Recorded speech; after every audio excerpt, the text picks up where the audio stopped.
Assalamualaikum warahmatullahi wabarakatuh. Selamat pagi Ibu dan teman-teman. Baiklah, pada kesempatan kali ini kami kelompok 3 akan melaksanakan presentasi. Pertama sekali, marilah kita ucapkan rasa puji dan rasa syukur kita kepada Allah Subhanahu wa Ta'ala. Berkat rahmat dan karunia-Nya lah hingga kita dapat melaksanakan Zoom pada hari ini. Salawat berangkaikan salam, tidak lupa kita ucapkan kepada Nabi besar kita, yakni Nabi Muhammad SAW. Untuk mengefektifkan presentasi kita pada hari ini, marilah kita mengucapkan basmalah. Bismillahirrahmanirrahim. Baiklah, kita langsung saja melaksanakan presentasi. Sebelum memulai pemateri, kita akan membacakan nama-nama anggota kelompok 3 terlebih dahulu. Baiklah, saya akan memandu untuk memperkenalkan anggota kelompok kami.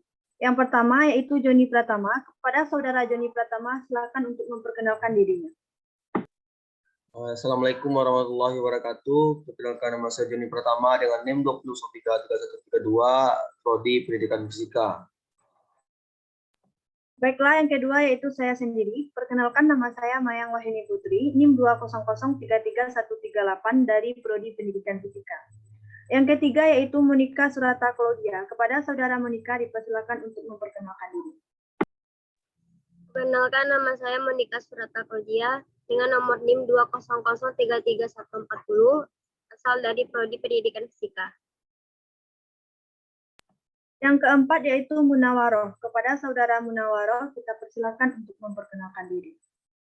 Assalamualaikum warahmatullahi wabarakatuh. Perkenalkan, nama saya Munawaroh, NIM 200333144, Prodi Pendidikan Fisika.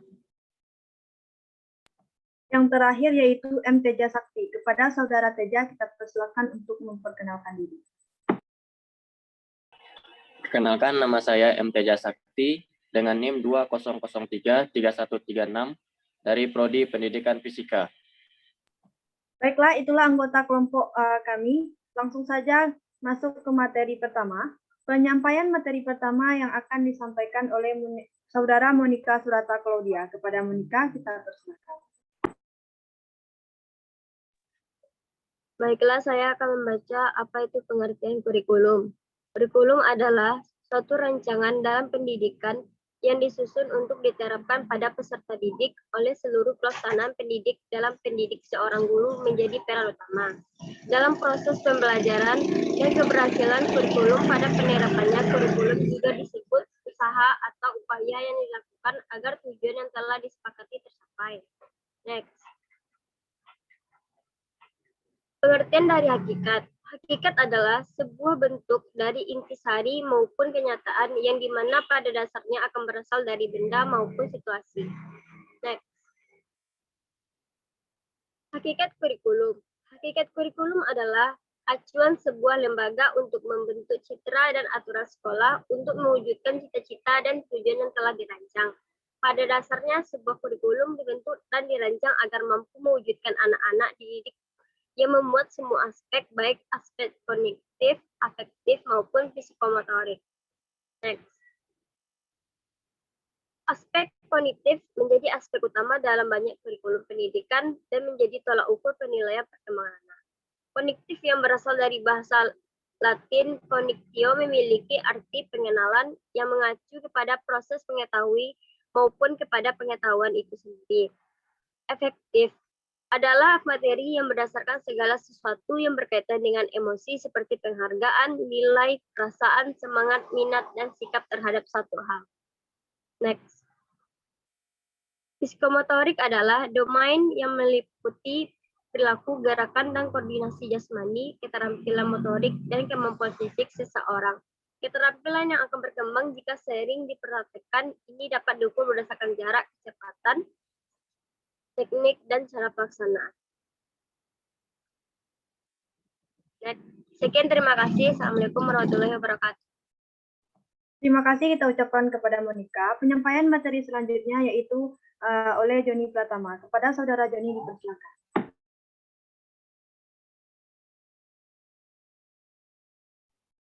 Baiklah, saya akan melanjutkan penyampaian materi dari Monika Surata Claudia, yaitu mengenai hakikat kurikulum menurut Saylor, Alexander dan Lewis tahun 1981. membuat kategori rumusan pengertian kurikulum, yaitu satu, kurikulum sebagai rencana tentang mata pelajaran atau bahan-bahan pelajaran.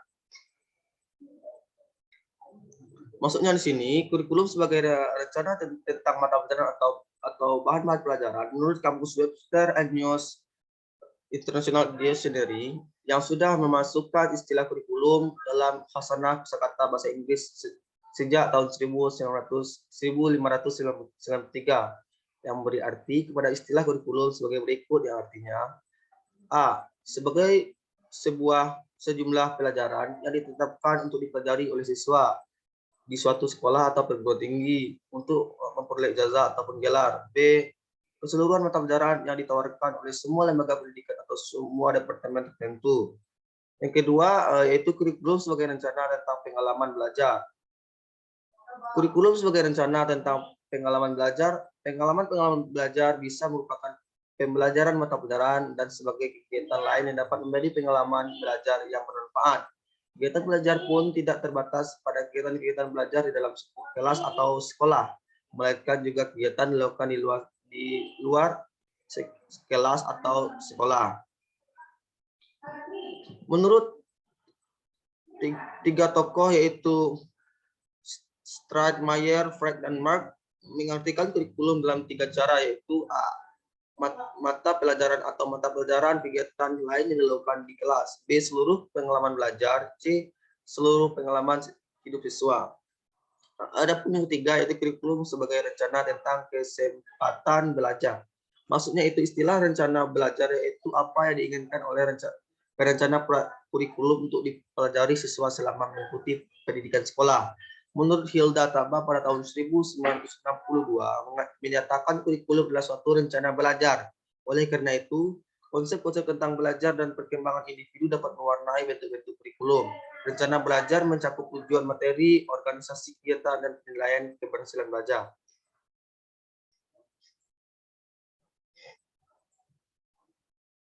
Selanjutnya itu peran kurikulum.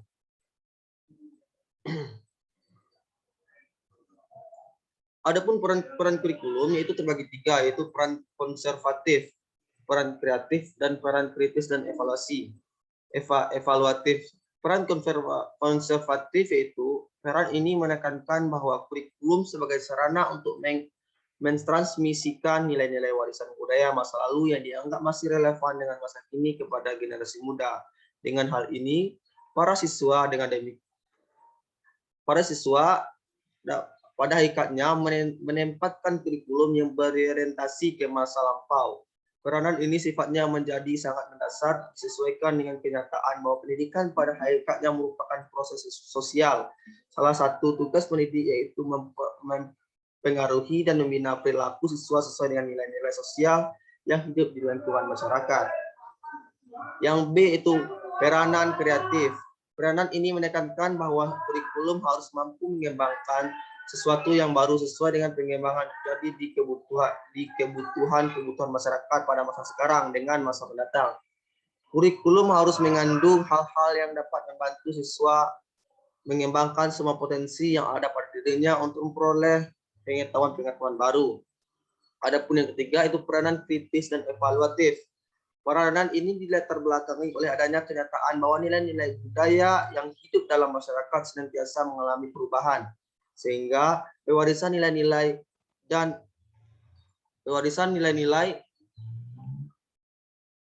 dan budaya kepada siswa perlu disesuaikan dengan kondisi yang terjadi pada masa sekarang. Selain itu, pengembangan terjadi pada masa sekarang dan masa mendatang belum tentu sesuai dengan apa yang dibutuhkan. Oleh karena itu, peranan kurikulum tidak hanya mewariskan nilai dan budaya yang ada atau menerapkan hasil perkembangan baru yang terjadi, melainkan juga memiliki peranan untuk menilai dan memilih nilai budaya serta pengetahuan baru yang akan diwariskan tersebut. Selanjutnya, adapun asas-asas kurikulum, yang pertama yaitu asas filosofi. Asas filosofi dalam menyusun kurikulum berarti Dalam menyusun kurikulum hendaknya berdasarkan terarah pada falsafah bangsa yang dianut. Falsafah atau filsafat dari falsafah pandangan hidup bangsa Indonesia berdasarkan pada Pancasila dengan sendirinya, dengan segala kegiatan yang dilakukan baik dari berbagai lembaga maupun perorangan. Harapannya tidak boleh bertentangan dengan asas Pancasila, termasuk dalam kegiatan penyusunan kurikulum. Asas filosofis dalam pengembangan kurikulum pada hakikatnya adalah menentukan tujuan umum pendidikan. Kedua, asas psikologi, yaitu asas yang mempertimbangkan faktor anak sebagai objek utama dalam kurikulum seperti pengembangan psikologi dan proses belajar. Adapun mata pelajaran dalam kurikulum asas psikologi ini yaitu A. Aspek ketakwaan dikembangkan dengan kelompok bidang agama. B. Aspek cipta dikembangkan dengan kelompok bidang studi ekstra sosial, bahasa, dan filsafat. Ketiga, aspek rasa dikembangkan dengan kelompok bidang studi seni. 4. Aspek karsa dikembangkan dengan kelompok bidang budi etika, budi pekerti, agama, dan PPKN. Yang kelima itu aspek karya dikembangkan melalui kegiatan penelitian dan independen studi dan pengembangan pakar. Yang keenam itu aspek kesehatan dikembangkan dengan kelompok bidang studi kesehatan dan olahraga. Yang ketujuh itu aspek sosial dikembangkan melalui kegiatan praktik lapangan, gotong royong, kerja bakti, KKN, dan sebagainya. Dan terakhir itu aspek karya dikembangkan melalui pembinaan bakat dan kerja mandiri. Yang ketiga yaitu asas sosiologis. Asas sosiologis adalah ilmu pengetahuan yang menyelidiki berbagai segala gejala sosial antar individu dengan individu lain, antar golongan, lembaga sosial yang disebut juga masyarakat. Dunia sekitar merupakan lingkungan hidup bagi masyarakat. Masyarakat merupakan kelompok makhluk yang telah hidup dan bekerja sama sehingga mereka mengatur diri mereka sendiri dan menganggap bahwa sesuatu kesatuan sosial. Sekolah adalah institusi sosial yang didirikan dan ditujukan untuk memenuhi kepentingan dan kebutuhan masyarakat. Maka kurikulum sekolah dalam menyusun dan pelaksanaan banyak dipengaruhi oleh kekuatan sosial yang berkembang dan selalu berubah di masyarakat. Dan yang terakhir yaitu asas organisatoris. Asas organisatoris adalah asas yang diperhitungkan bentuk bahan atau materi atau pola yang akan diberikan kepada anak didik. Sekian dari saya, kembali kepada moderator.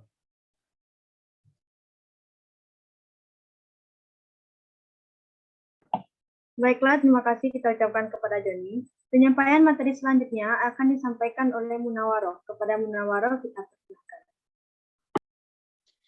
Baiklah, saya akan menjelaskan tentang fungsi kurikulum.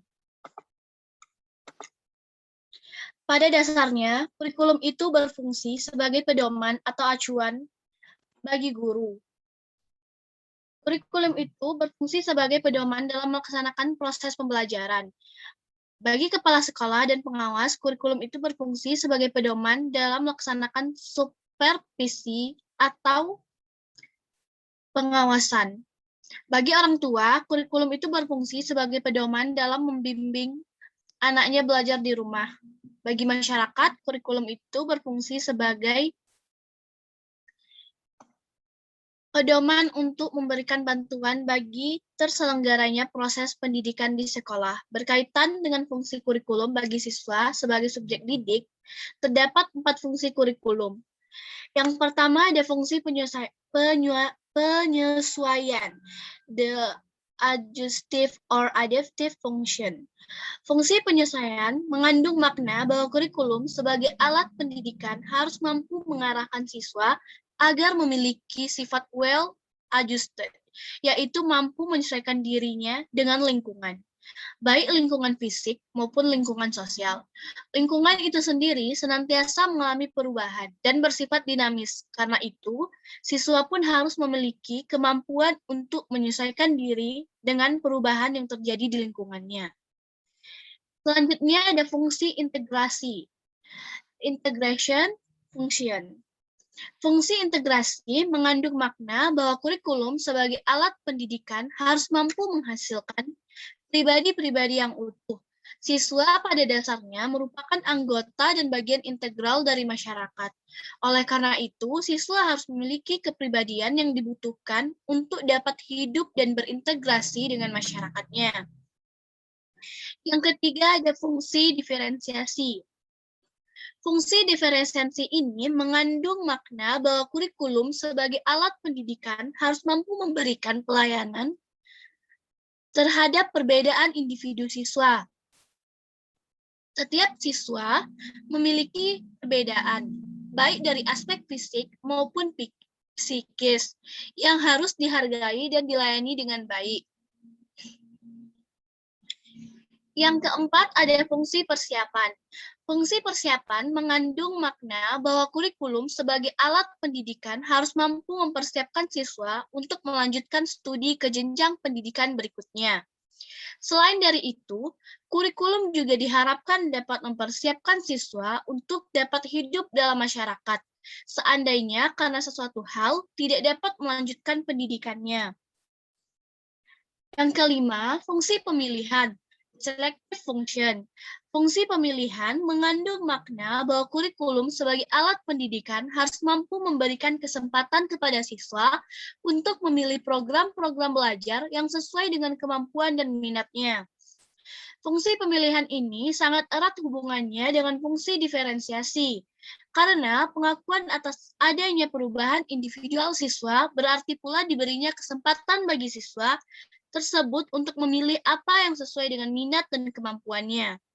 Untuk mewujudkan kedua fungsi tersebut, kurikulum perlu disusun secara lebih luas dan bersifat fleksibel.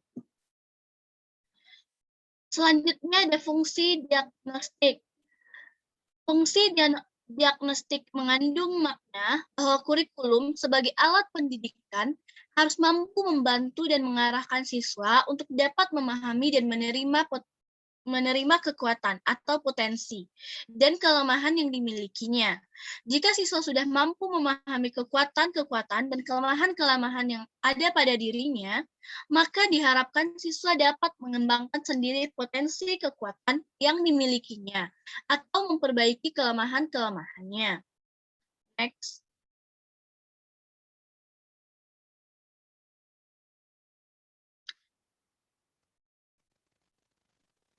Muhammad Ansyar menguraikan beberapa fungsi kurikulum sebagai berikut. Yang pertama, kurikulum sebagai pedoman studi. Pengertiannya adalah seperangkat mata pelajaran yang mampu dipelajari oleh peserta didik di sekolah atau institusi pendidikan lainnya.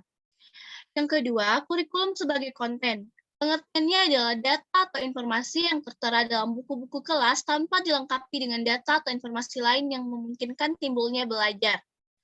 Selanjutnya, kurikulum sebagai kegiatan terencana. Maksudnya di sini adalah kegiatan yang direncanakan tentang hal-hal yang akan dipelajari atau yang akan diajarkan dengan berhasil. Selanjutnya, kurikulum sebagai hasil belajar. Maksudnya di sini, kurikulum sebagai hasil belajar adalah seperangkat tujuan utuh untuk memperoleh suatu hasil tertentu tanpa menspesifikasi cara-cara yang dituju untuk memperoleh hasil itu, atau seperangkat hasil belajar yang direncanakan dan diinginkan. Kurikulum sebagai reproduksi kultural. Maksudnya adalah transfer dari refleksi butir-butir kebudayaan masyarakat agar dimiliki dan dipahami anak-anak generasi muda masyarakat tersebut. Selanjutnya, kurikulum sebagai pengalaman belajar.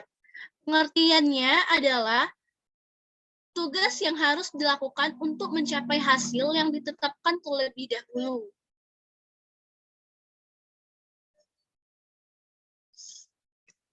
Baiklah, terima kasih. Selanjutnya saya kembalikan kepada moderator. Baiklah, terima kasih kita ucapkan kepada Munawaro yang telah menyampaikan materi ketiga. Untuk materi yang terakhir akan disampaikan oleh M. Teja Sakti. Kepada Teja, kita persilahkan. Baiklah, saya akan melanjutkan materi, yaitu tentang fungsi kurikulum dengan pihak-pihak yang secara langsung berkaitan dengan kurikulum sekolah. Yang pertama yaitu fungsi kurikulum bagi guru. Bagi guru baru, sebelum mengajar, pertama-tama yang perlu dipertanyakan adalah kurikulumnya. Setelah kurikulum didapat, pernyataan berikutnya adalah garis-garis besar program pengajaran.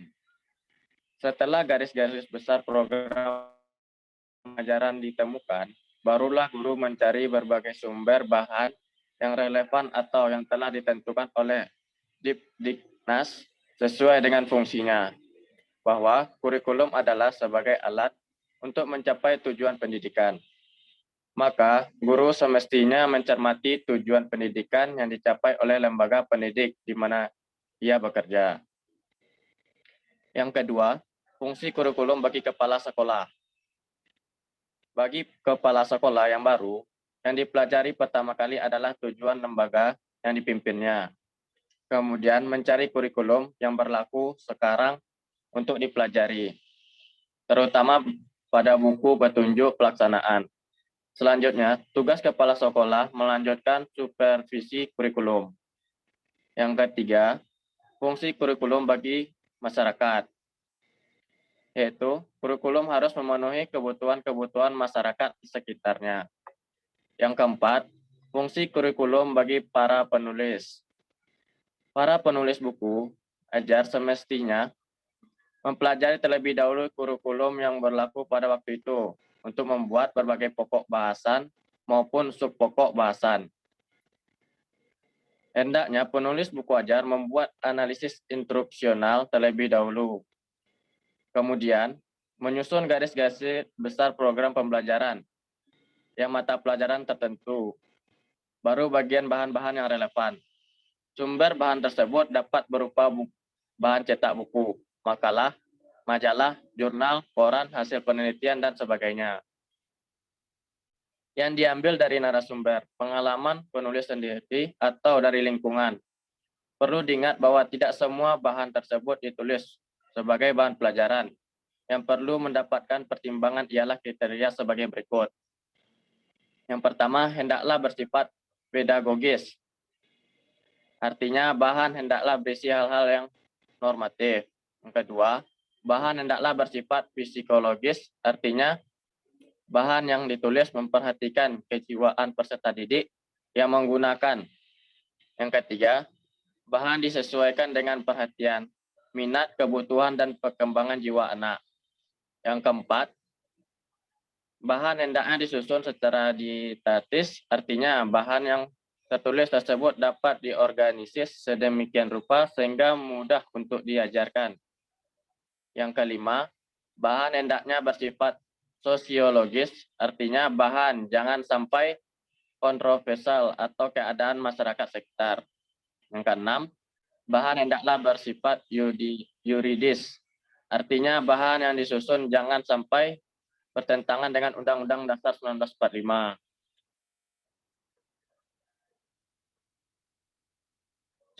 Next, prinsip kurikulum di dalam Islam yang dijadikan sebagai standar mutu pendidikan Islam. Yang pertama, prinsip tautan dengan Islam, di mana sebuah kurikulum yang sudah dirancang baik pembelajaran, materi, metode, dan tujuan sesuai dengan ajaran agama Islam. Yang kedua, prinsip universal, yaitu makna, kandungan, atau isi dari kurikulum. Sebagai suatu rancangan yang telah disepakati harus membuat seluruh kebutuhan peserta didik, baik aspek jasmani maupun aspek rohani. Peserta didik harus menerima pengajaran semua ilmu, baik ilmu umum atau ilmu agama yang bersifat lebih khusus. Next, John. 3. Prinsip keseimbangan, artinya prinsip lanjut dari peristiwa universal bahwa seluruh proses pembelajaran harus seimbang, baik untuk dunia maupun akhirat. Yang keempat, prinsip fleksibilitas, yaitu pengembangan kurikulum dengan dinamis, karena berkaitan dengan kebutuhan masyarakat, bangsa, dan negara. Yang kelima, prinsip konteksional induktif, artinya sebuah rancangan yang disesuaikan dengan minat dan bakat peserta didik, sehingga seluruh proses pengajaran sesuai dengan pola pikir anak didik. Yang keenam, prinsip empiristik, artinya pengembangan kurikulum secara terus-menerus, sesuai dengan kebutuhan siswa, perkembangan pendidik, masyarakat, dan perkembangan zaman. Baiklah, saya kembalikan kepada moderator. Baiklah, terima kasih kita ucapkan kepada Teja yang telah menyampaikan materi terakhir. Baiklah, mungkin hanya sekian presentasi dari kelompok kami. Kalau ada kesalahan atas penyampaian yang kami lakukan, mohon dimaafkan. Saya tutup dengan wabillahi taufiq wal hidayah. Assalamualaikum warahmatullahi wabarakatuh. Sebelum kita mengakhiri presentasi kita, marilah kita mengambil dokumentasi sebagai bukti presentasi kita pada pagi hari ini. Kepada host, silakan untuk mempresentasikan.